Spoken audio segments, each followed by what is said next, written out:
Morning,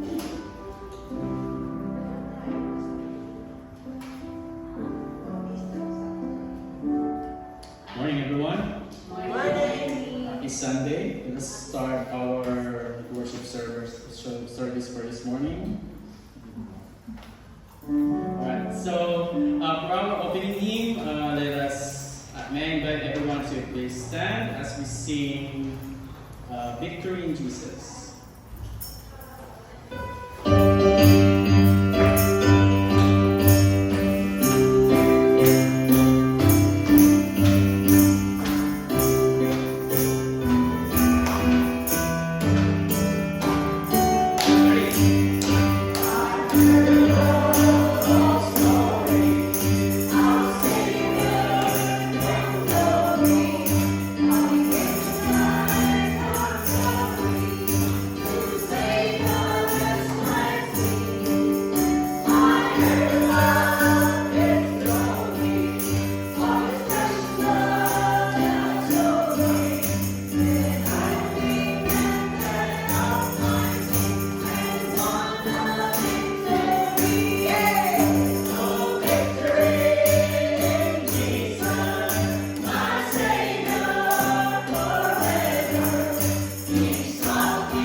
O Lord and our God, we declare this place as a hallowed ground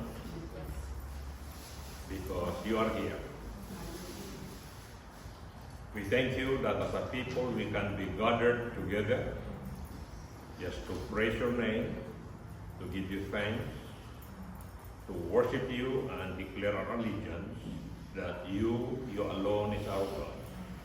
We thank you for the victory that we have in Christ Jesus, who saves us, who cleanses us, and who helps us. We thank you, Father, for loving us all.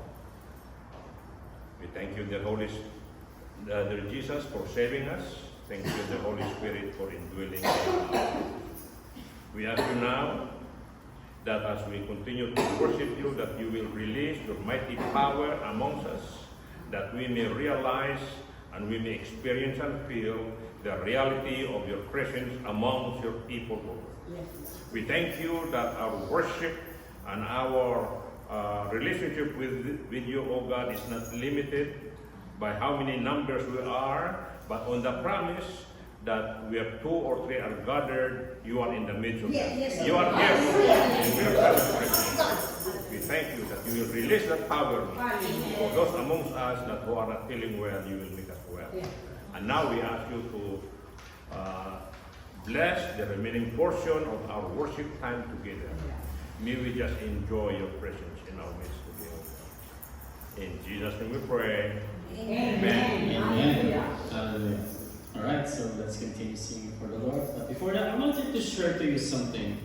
Like yesterday, my wife and I, we watched a kids movie titled King of Kings. Like I just wanted to share this to you guys. Like I was reminded that how we are really blessed and we are not really, we don't deserve the grace of God, but the stories about Jesus Christ, like they made it like a cartoon that kid will enjoy it, but we watch it. So for me, the story that I gain about it is how blessed we are, and I am reminded personally that I don't deserve the grace of God, but He still gave us His only Son to save us, and He did not send His Son to condemn the world, but through Jesus Christ, the world will be saved. Amen. So I was reminded that Jesus is our firm foundation. So with that, let's just sing Jesus, you're my firm foundation. As we sing this song, I may invite to work around and greet one another. Let's Hallelujah. Thank you, Lord. Right. One,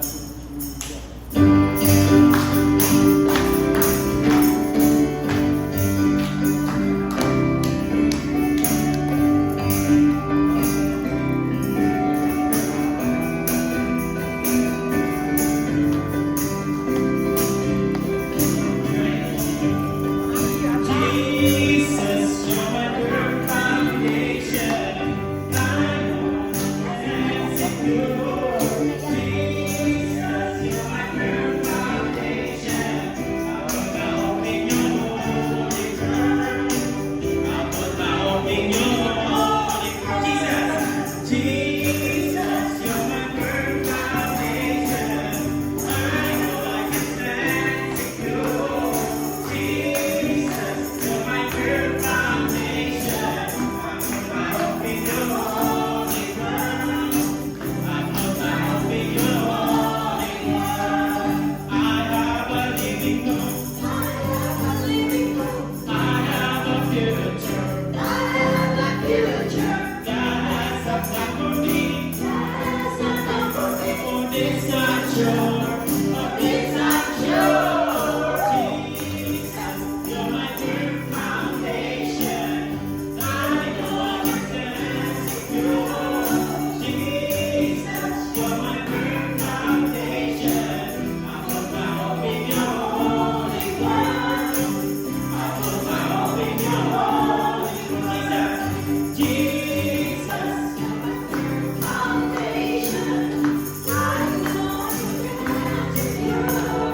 Jesus, you're my firm foundation. I put my hope in your holy word. I put my hope in your holy word. I have a living hope. I have a future. God has a plan for me. For this I'm sure. For this I'm sure. Jesus, you're my firm foundation. I know I can stand secure. Jesus, you're my firm foundation. I put my hope in your holy word. I put my hope in your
We need more.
Oh Lord and our God, we thank you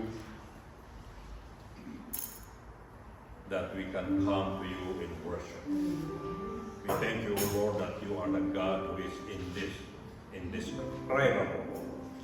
You are amazing. We thank you that you are powerful, almighty, yet, oh God, you are kind, so loving, and understanding, and forgiving. We thank you, O Lord, that you have created this earth, O Lord, according to the power of your word. You establish, O God, the world by your wisdom and stretch forth the heavens with your divine understanding. And yet, O God, when you created man with your own hand. You molded him according to your image. But above all, O Lord, when you saved mankind, you came here on earth, and the same hand who molded us according to our own image was nailed there at the cross, so that we who are lost may find life, may find the way through him. We thank you this very moment. We can come to your throne of grace just to worship you. You are indeed our amazing Lord, a wonderful Lord, and a wonderful Savior. We ask you now that as we are gathered here together, we are grateful that we are your children, we are your people, but yet, O Lord, we are also a people of need. I ask you to minister to us now according to our individual needs.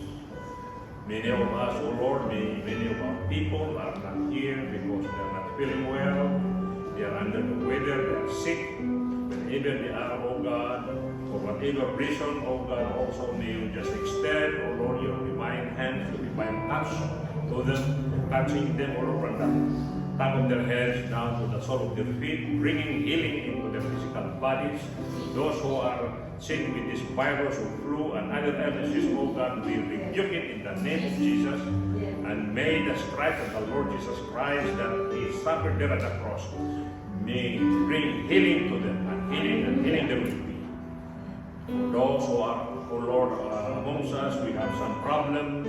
We pray, oh Lord, that you will open the way so that we can find wisdom and understanding and find a solution to that problem. For those who are in need in whatever form, oh God, spiritual need, physical need, financial need, oh God, and even the desire of our heart, we pray, oh God, that you will grant it unto them at this very moment. We thank you that you are here.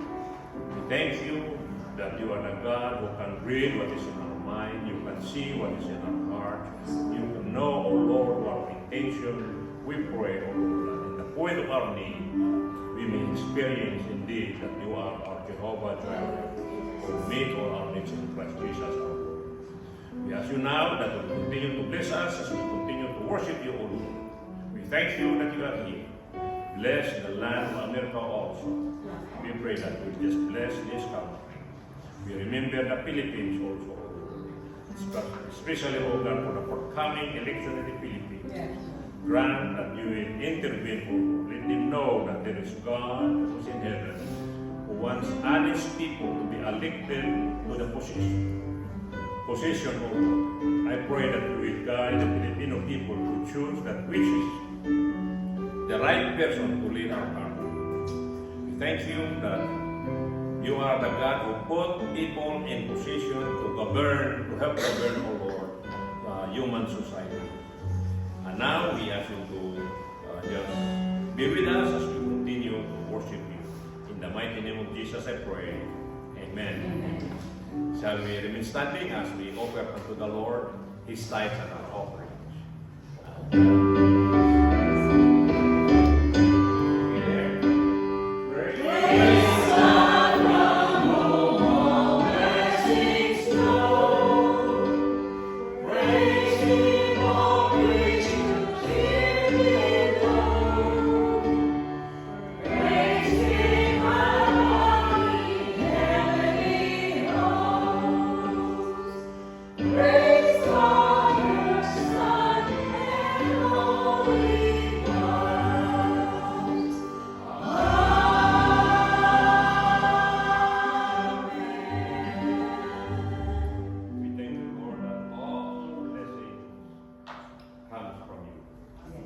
Perfect gift and good gift for you, emanates from our Heavenly Father.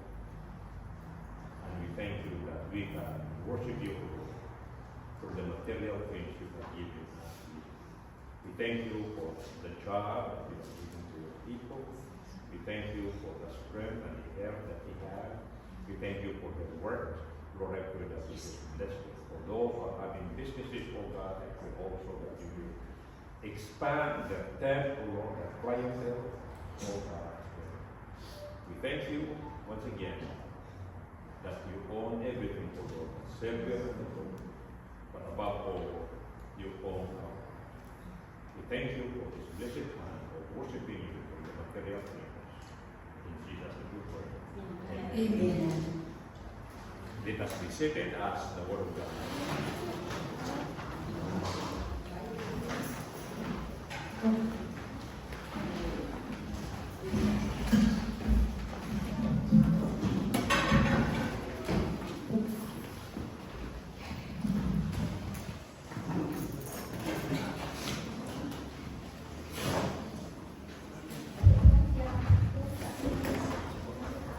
Good morning, church. Today's scripture reading can be found on 1 Kings chapter 8, verses 17 to 21, and Matthew chapter 26, verses 36 to 46.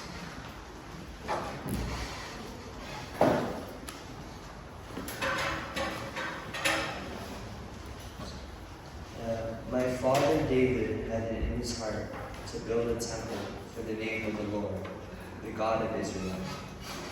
But the Lord said to my father David, "You did well to have it in your heart to build a temple for my name.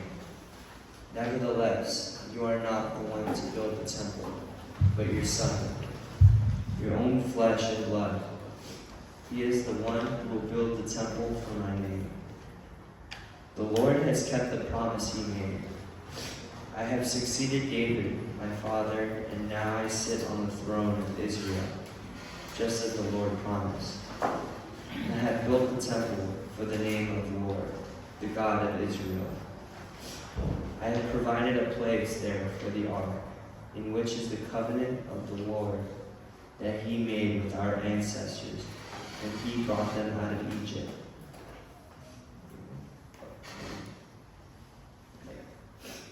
Now, Matthew chapter 26, verses 36 to 46.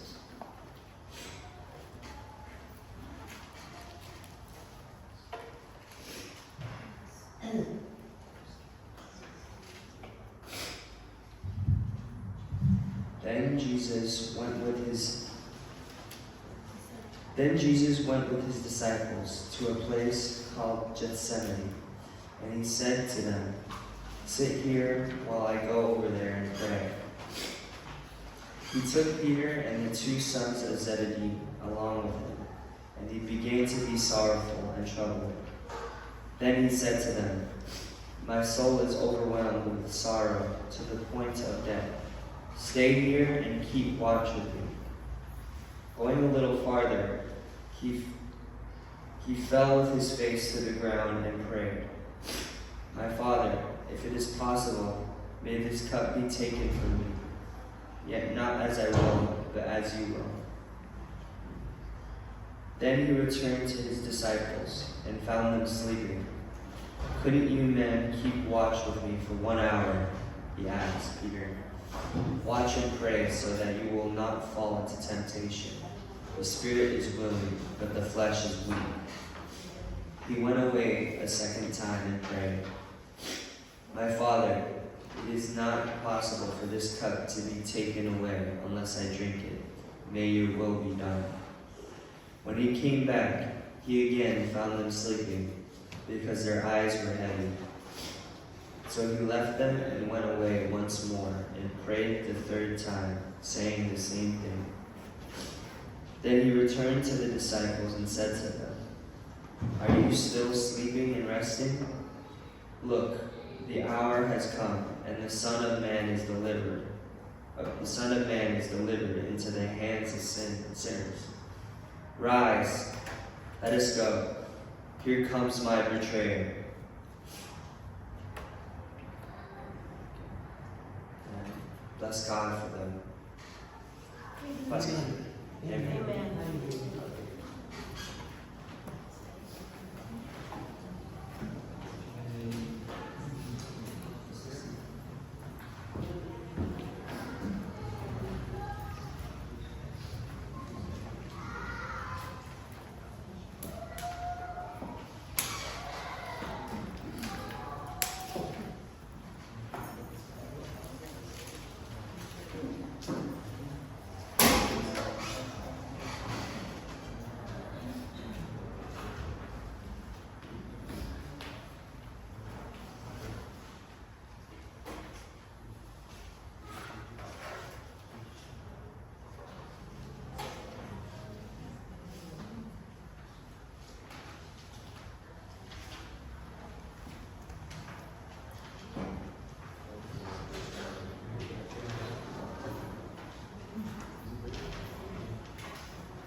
Okay. Praise God.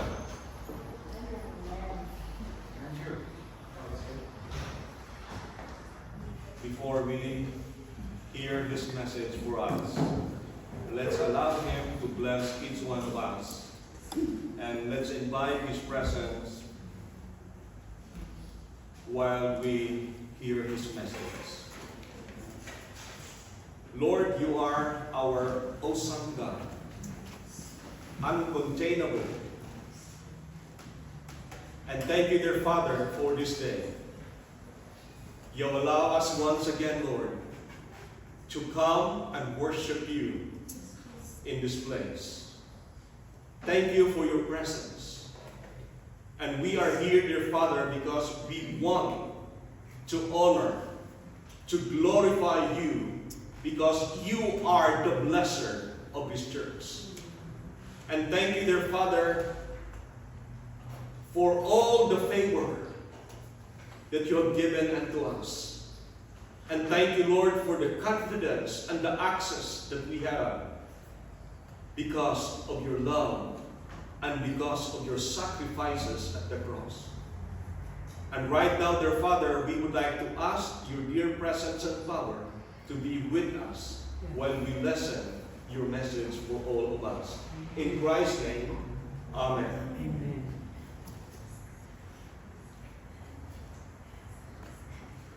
Think about that church, a total of capacity of 350 to 400 people inside that building. And how much is that building? It's about $4.5 million. And because of this,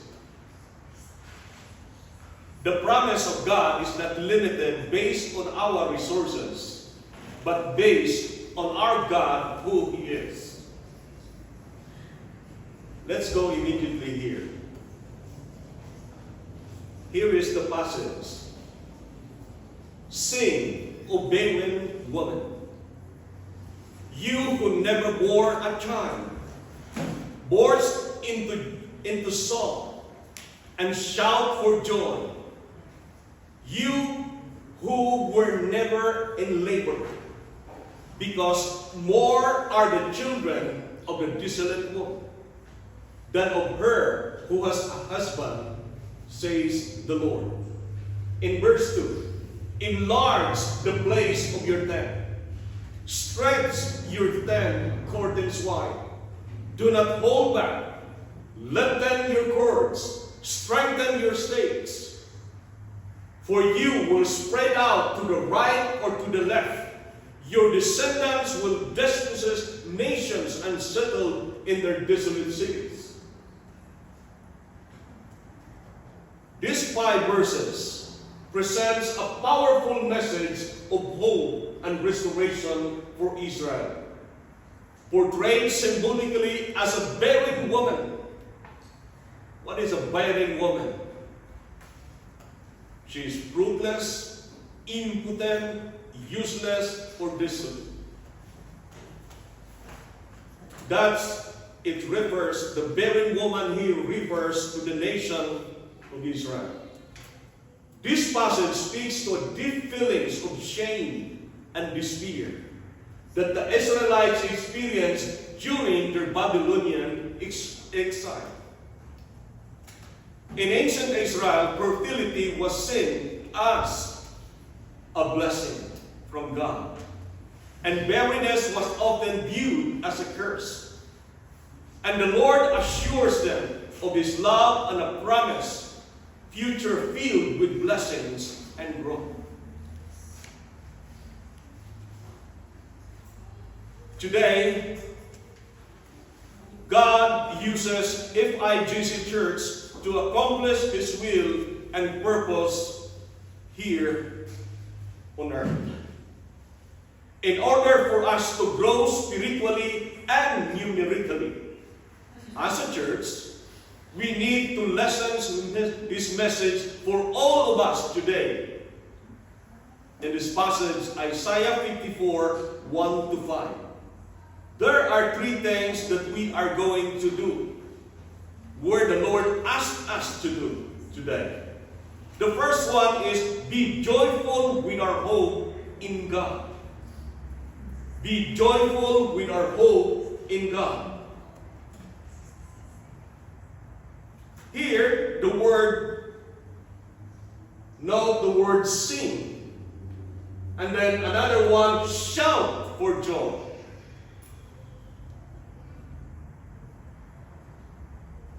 Remember, this was the time wherein you can think it over.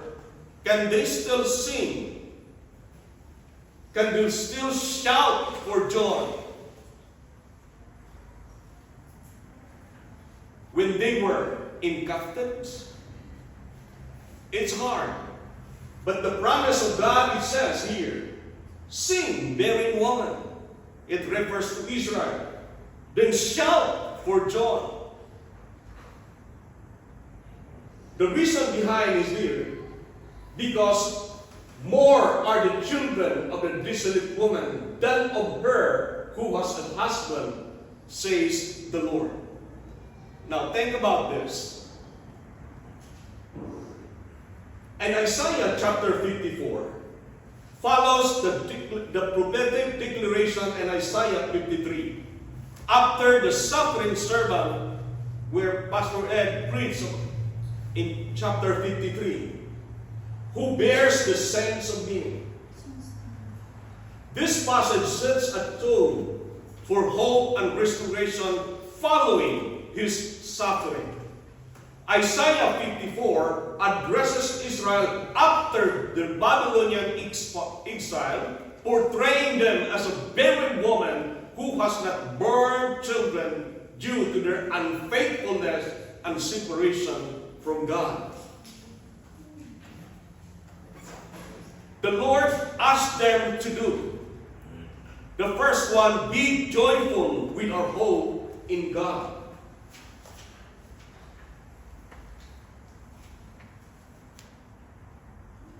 God calls them to sing and shout for joy.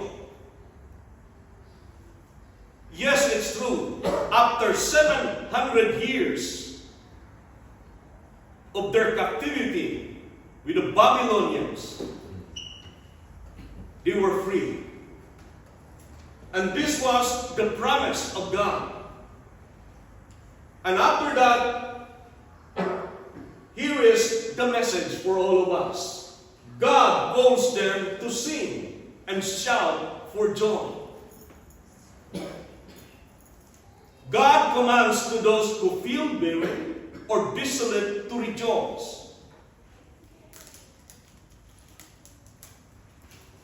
If you feel yourself that you are a barren, the command of the Lord is sing and shout for joy because of the certain promise.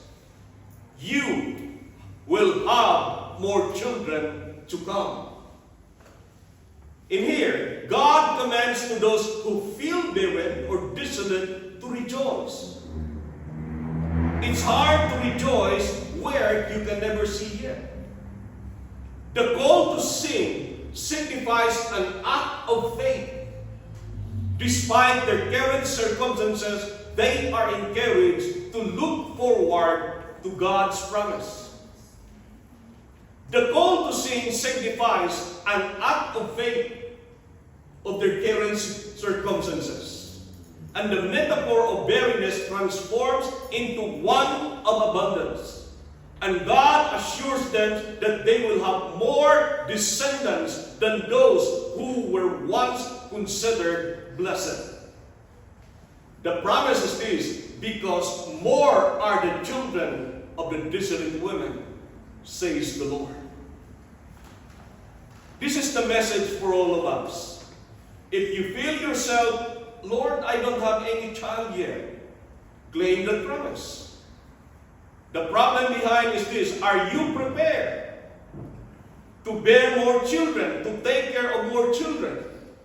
Then as a church, if the Lord bless us with hundreds of people, can we take care of all those people around? That's why, even though we never see yet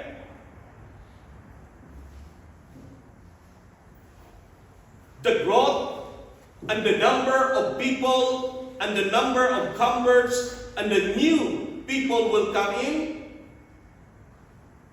what must be our attitude?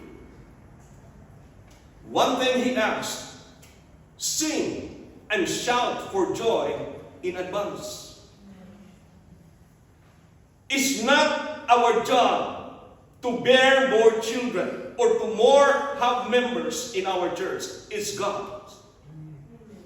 The only thing that we are going to do is to sing and shout for joy because God is going to do something miraculous for us. There are three things Prophet Isaiah is asking to God's people. Declare God's promise. Some of you here is you are desiring to have a child. But one thing is this. This is one of your claim. And if we desire to let our church grow, the promise is here. What he said, more are the children. More are the children. So more converts to come.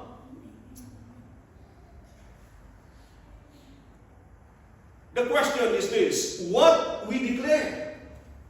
God's promised blessings. When we declare? Tomorrow?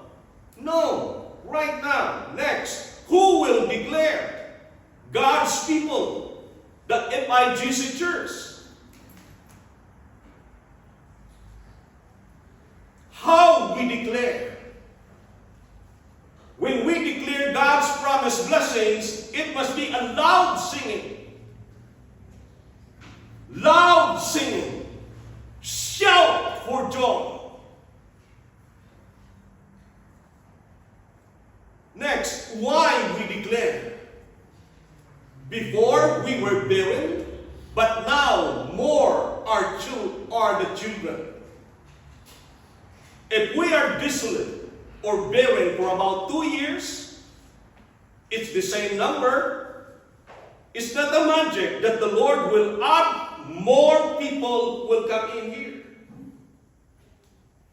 When we loudly sing and shout for joy because of our living hope in God, trusting what He has promised will come to reality.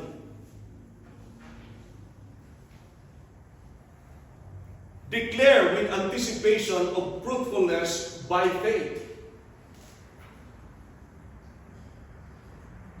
The symbolism of barrenness is including Israelite society. Barrenness was often associated with shame and disgrace, like Sarah. Many years before he bore a child, in Genesis chapter 11,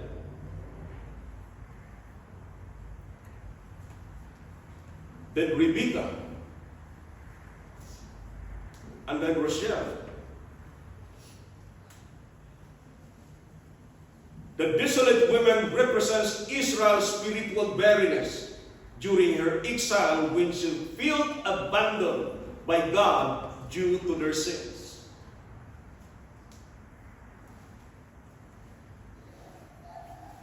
This is one thing that we are going to reflect as a church. If there's anything that hinders us to release us from the state of barrenness, from the state wherein we're so desolate, we are unproductive, unfruitful, we are to check ourselves. It emphasizes that despite Israel's current situation of desolation and perceived abandonment by God, she will ultimately experience a remarkable restoration and growth. Here is the promised restoration. Despite their barrenness, God promised that Israel will give birth to more children. I just would like to say who we are. We are spiritual Israel. When it comes to the blood, our physical features, we're not Jewish, but because of our faith, we become a spiritual Israel because we have faith just like Abraham. Let's go immediately here. The promised restoration. Despite the barrenness, God promised that Israel will give birth to more children than those who are currently fruitful. This signifies an impending blessings where Israel will flourish spiritually and numerically. The children symbolizes new believers, new followers who will come to faith through God's redemptive work, especially following Christ's sacrifice.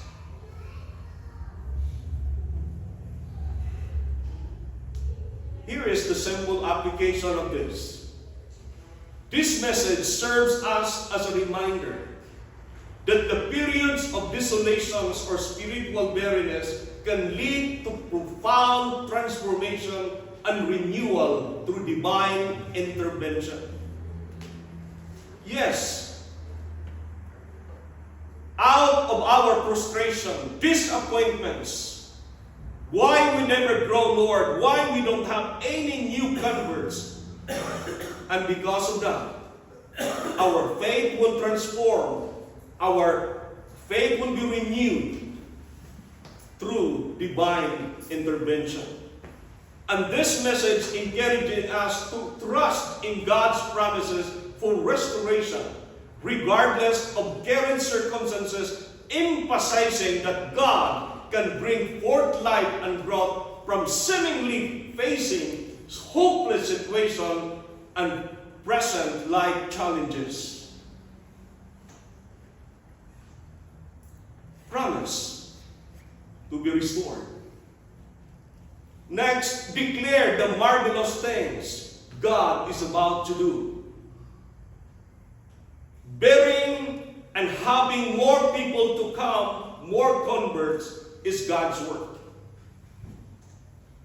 It conveys a message of hope and restoration for Israel and for all of us, indicating that even in their desolation, they will experience greater blessings than before due to God's faithfulness. Believe this. The only thing that we need to affirm as a church, the church will grow because of Him. Next, it reminds us that God can transform our lives and even our church significantly, regardless of our past failures and life present challenges.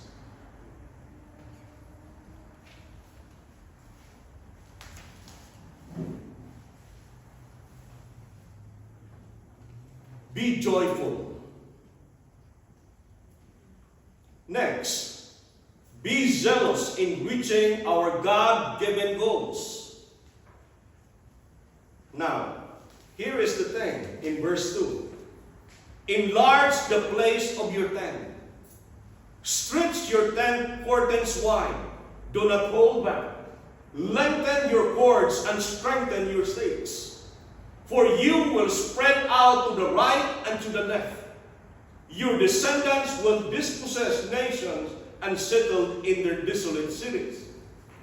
And verses 2 and 3 emphasizes preparation for growth. God instructs His people to enlarge their tents because He is about to bless them abundantly. The tent is a place just like this. Before God will bring us more people to come here, we must prepare a place for them. So that's why here, God instructs His people to enlarge. So we can extend outside. It's on the other open court if there are some more people. Next, the first tent that you can see, it's hard to stretch. Why?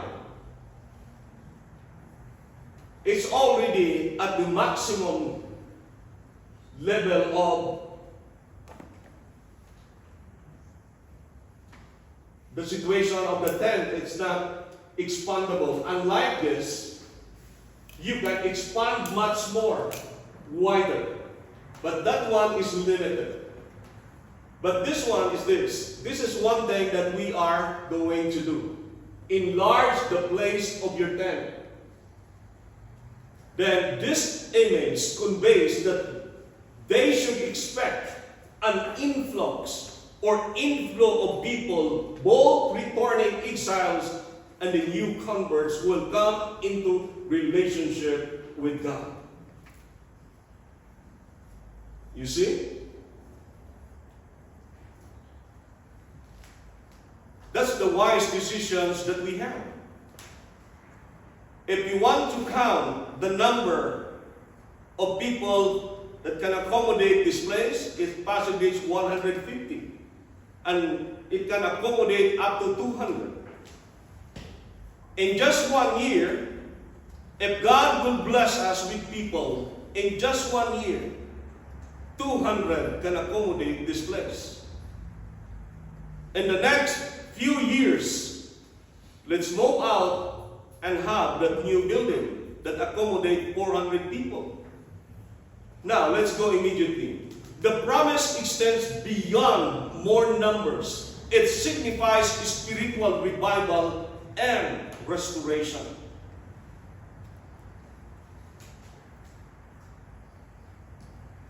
There are 3 levels of commitment in reaching our God-given goals for 2025. Number 1, committed to obey. Or we must have a total obedience. The command such as, enlarge the place of your tent. Next, the command such as, enlarge the place of your tent, literally means prepare the place. Our commitment is a commitment to obey what He said.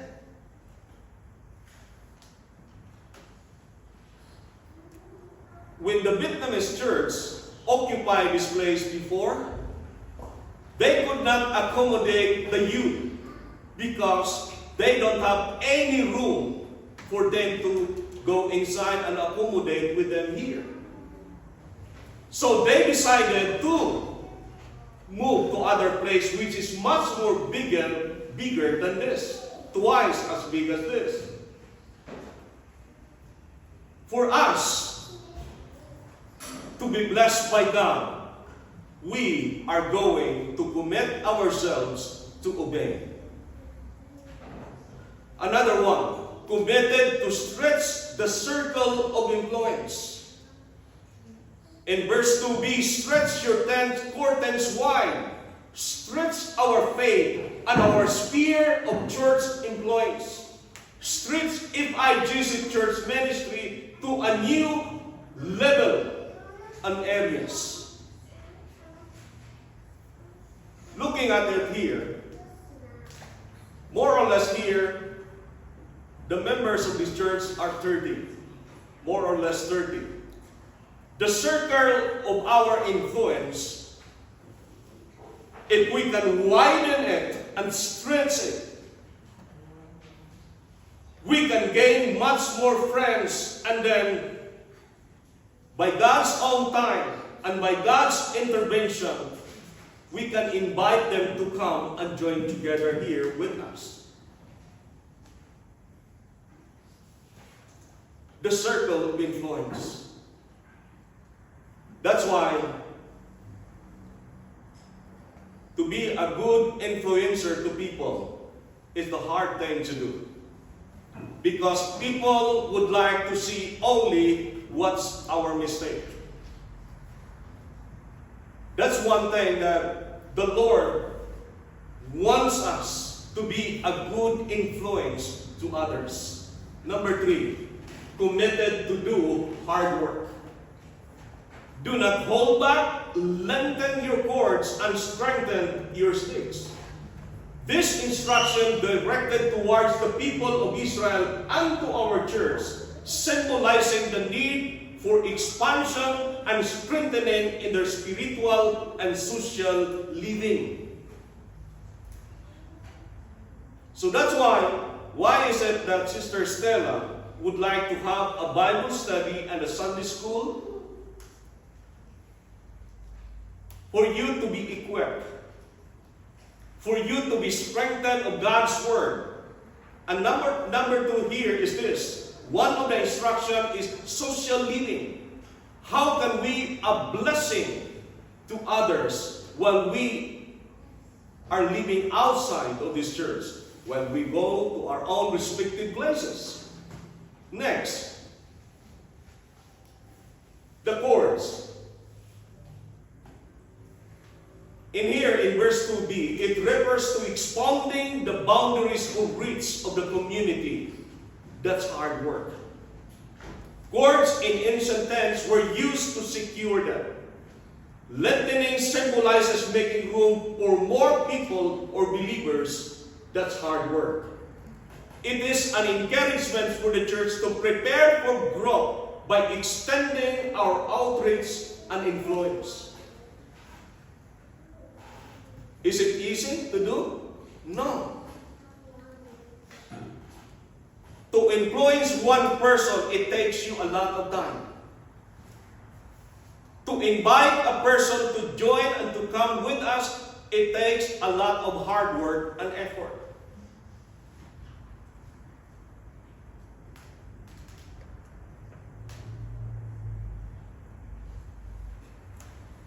As a church, we are to prepare ourselves for growth in their spiritual lives.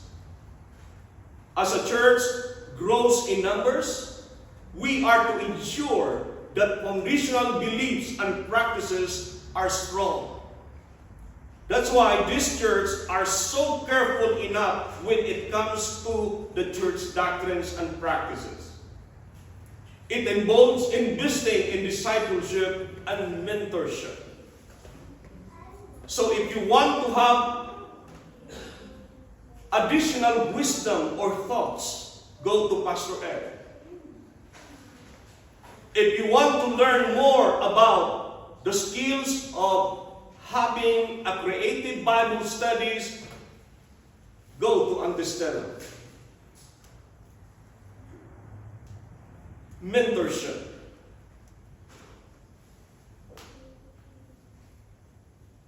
We praise God because through this, our church will grow.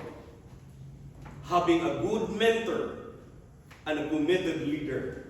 Number 3, be fearless in achieving our God-given vision. Be fearless.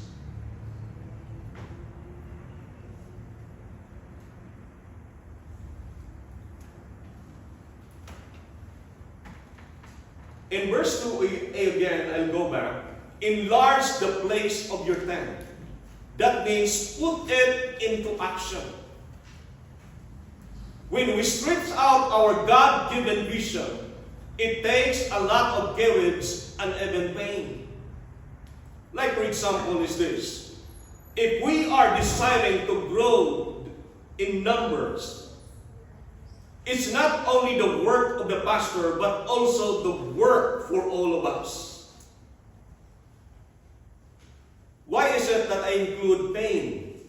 Because sometimes you experience discouragement. Sometimes you feel disappointments. Another one, when we stretch out, we are stretching our church muscles, such as our plans, programs, ideas, and insights.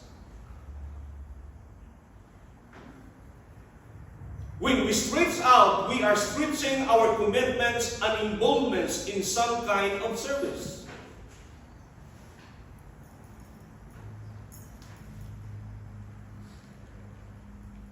There are 3 important things that we need to do in fulfilling our God-given visions. Number 1, take courage or be fearless to stretch out our God-given visions. In verse 4a, do not be afraid, do not fear. Our God-given visions and plans should be ambitious in the Lord by using His mighty power. God's commitment is clear. He will replace our disgrace with honor. If we are unproductive, if we are not able to grow for a span of years, last 2 years, sometimes we feel that, we're not productive. But in here, there is a promise. He will honor our desire. Next, take courage to stretch out our circle of influence. In here, be fearless to spread out to our right or to our left. We are stretching our walk with God through good influence from people on our left and the people to our right. It's hard to do. This is one of the hardest things to do. Where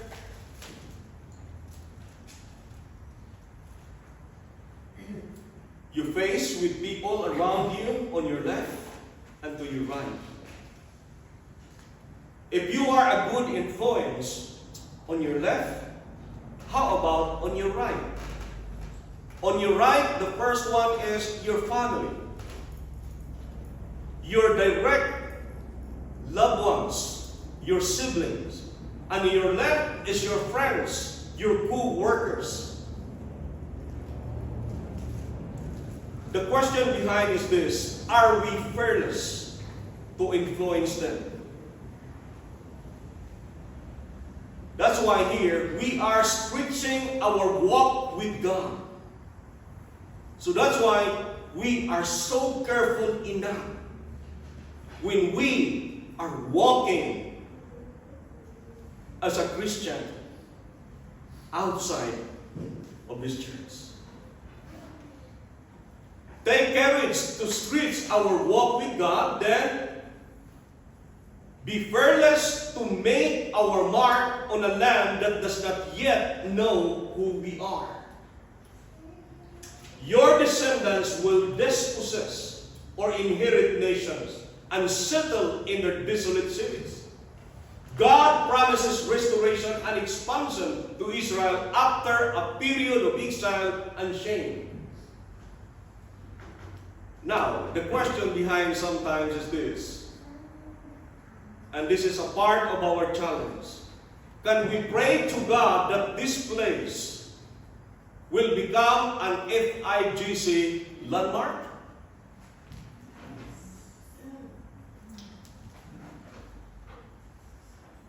We are not living in here. We're living in different places, but our church located at here.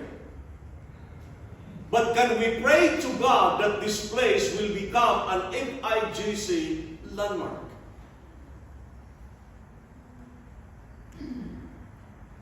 The promise of God, your descendants will dispossess.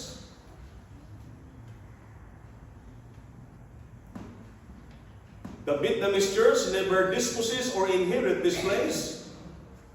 We don't know God if God allows us to inherit this place by His will.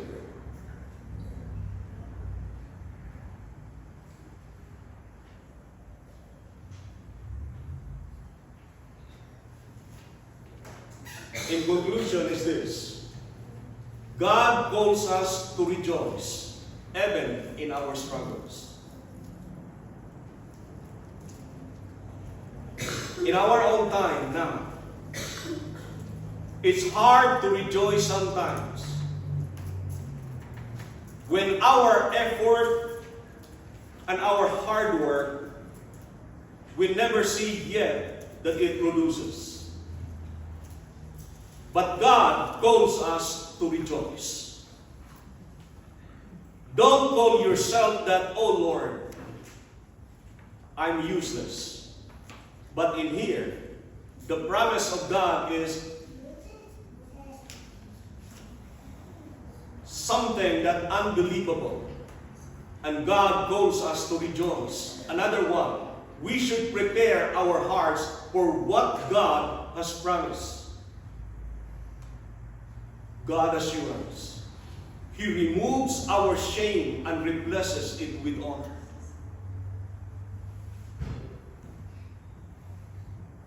Number 4, intimacy with God. In verse 5, this church, this is the bride.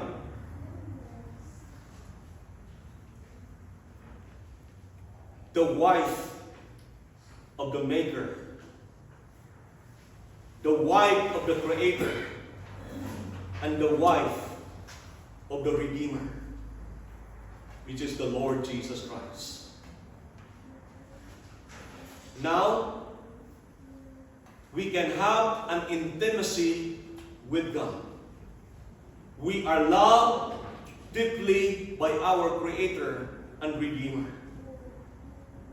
These are the things we should do. For us, the Lord will use you to the maximum potentials that you have. Discover your potentials and your giftedness. dedicate your potentials, develop your potentials. The appeal is this: let us go to the next exciting place where God wants us to do. God is ready to do greater and mighty things in our midst. This is a simple prayer that I have. O Lord, the God of harvest, fulfill our hope, strengthen our faith, enlarge our influence around us, expand our goals, stretch our visions for your glory.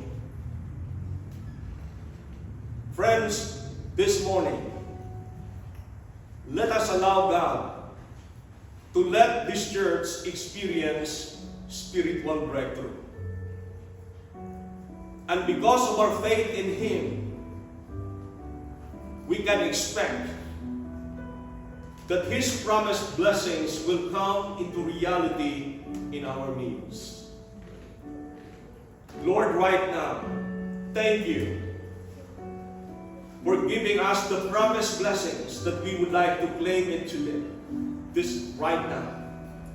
And thank you, dear Father, for giving us this message where you are the God who never fails. A God who always fulfill your promise to your people. And here is our church, oh God, waiting for your direct intervention for us that we can experience tremendous growth because of you. Lord, we deeply love you. We heartily praise you and honor you. In Christ's name, amen and amen.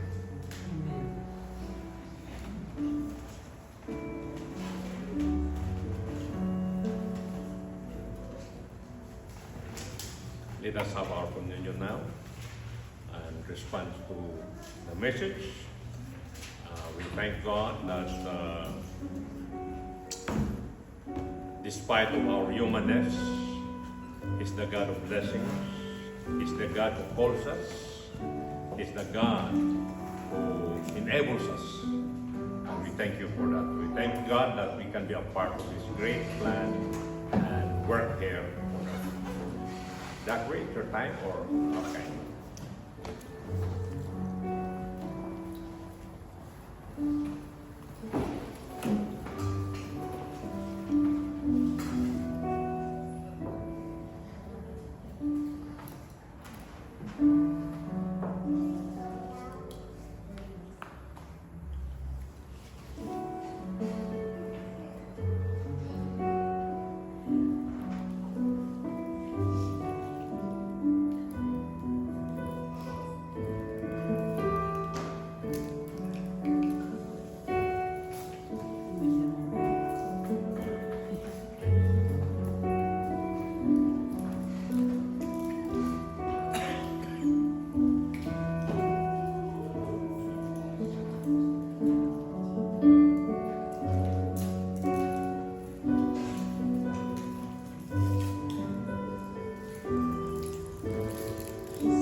The Lord Jesus, on the night He was betrayed, took bread, and when He had given thanks, He broke it and said, "This is my body, which is for you. Do this in remembrance of me.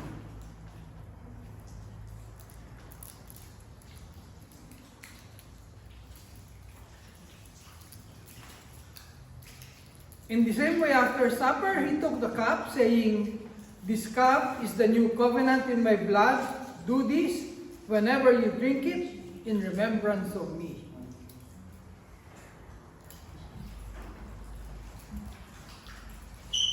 For whenever you eat this bread and drink this cup, you proclaim the Lord's death until he comes. May we all be blessed with the observance of his Holy Communion. Amen. Praise the Lord. Today is a Palm Sunday in our traditional Christian calendar. It is the day that Jesus entered into Jerusalem triumphantly, as prophesied by prophet Zechariah. Now, people welcome him, singing Hosanna, Hosanna. Blessed is he who comes in the name of the Lord. And people thought that he will establish the kingdom, only to realize that the following Friday he was crucified. So this Friday is our Holy Friday. It's quite different. In the Philippines, this is like I like in the Philippines, because when it is a Halloween, no gambling, no casino, no theater. We become all holy. That's why it's called Holy Week. Praise the Lord. Okay, praise the Lord. But many are being. Have you seen those people being crucified? Flagellation. No. There was this. When I was a student, for the first time in my life, when I was in Manila, I was a new Christian, and I saw people bringing big cross, you know, and somebody was following them, weeping, as if that you will be surprised, as if that is blood really that came out, hindi pala. And I thought that that's really a big cross, yung pala, cartoon pala. And one story says that may isang tao na gustong person na gustong mag-repent, magbago. Nung sumikat ng araw, patanghali na, yung mga kaibigan niya nagsumunod, latigo. Finally, the man said, "I thirst." One of his friends said, "What do you like? Water?" "No." Other one said, "What do you like? Coca-Cola?" "No." "What do you like?" "Tanduay." That's only a joke. Praise the Lord. But we praise the Lord that there was a day in history that Jesus Christ was crucified, and we got salvation in Him. We praise the Lord for that. And we are a part of that, and we thank God that He's the author of growth. Our church started with very, very few people. It started with one woman who said, "Pastor, pwede na tayo ng simbahan dito," and that woman is not even here. And it started with 4 and then 5 and expand. And we praise the Lord for that. With incremental growth, which we are so grateful. Hopefully one day we will fill this chapel. We are so glad and thankful to them. We are so glad and thankful to the Lateran. All the while we were just content to be in that little Rome 7. But yet they have said, "Oh, you can use the chapel for free." Isn't that wonderful? Yes. Okay. We praise the Lord for Sister Loida, who tried really to negotiate something here. Amen. Amen. Praise the Lord for who has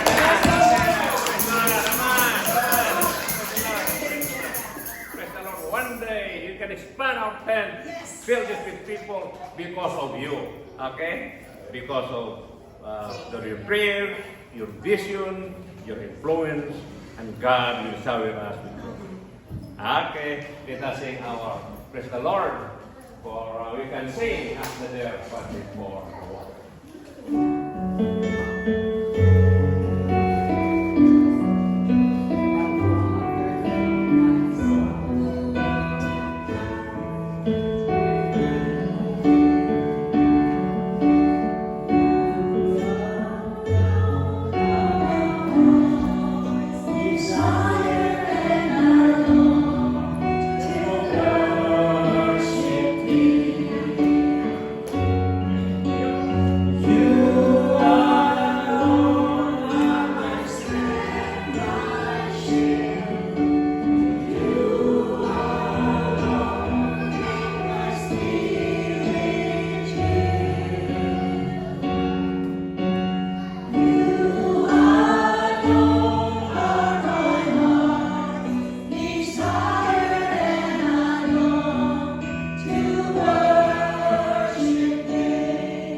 We praise the Lord that as we yield our hearts to His Spirit, to the Lord who lives in us, it is He who would allow us to shout for joy in Him.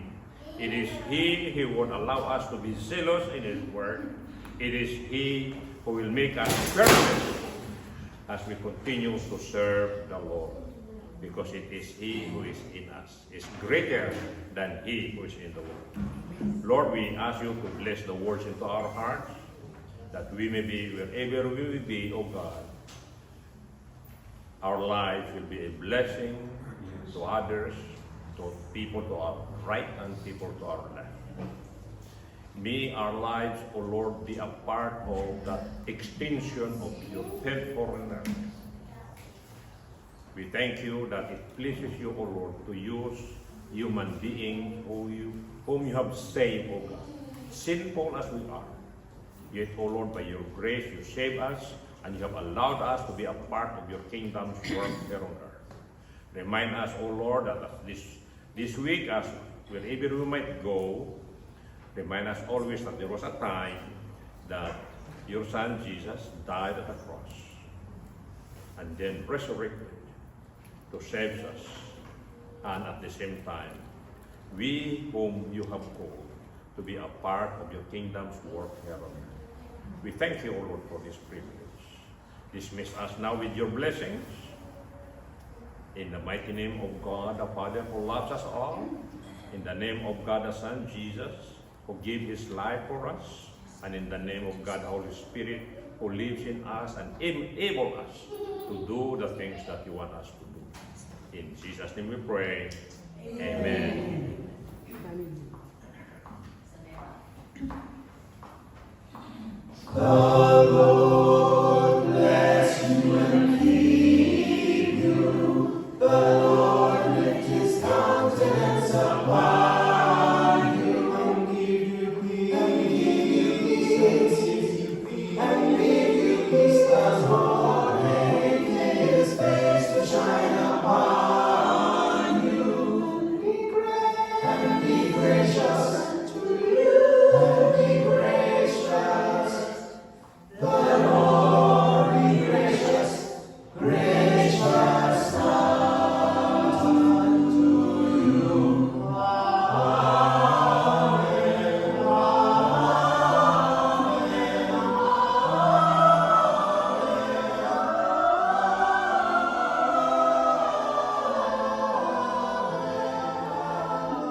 Wonderful.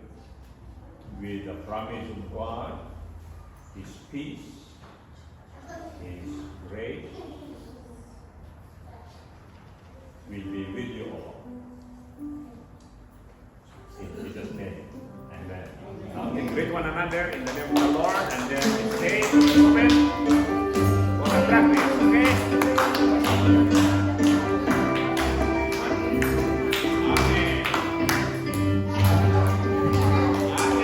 Before we go out, we will sing happy birthday to Loida, to Doctor.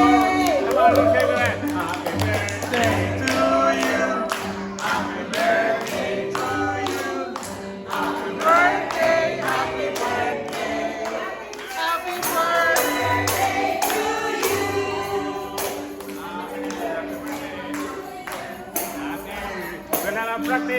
Brother Pakis.